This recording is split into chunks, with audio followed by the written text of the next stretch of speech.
அருண் கையில் சாவியுடன் புழுதியில் மயங்கி கிடந்தான். அந்த மாளிகை தீர்க்கிரையாகியிருந்தது.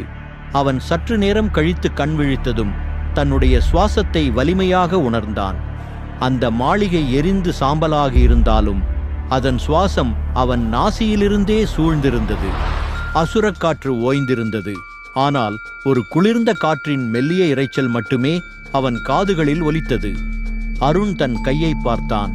அந்த சாவி மங்கலாக கைவிரல்களுக்கு இடையில் உறுதியாக பிடித்திருந்தது. அதை பார்த்ததும் அருண் பயத்தில் பெருமூச்சு விடத் தொடங்கினான். அவன் தனது சுவாசத்தை கட்டுப்படுத்த முயன்றாலும் ஒரு பலனும் இல்லை. அவனது காது அருகில் இருந்த சிரிப்பு ஒன்று எதிரொலித்தது.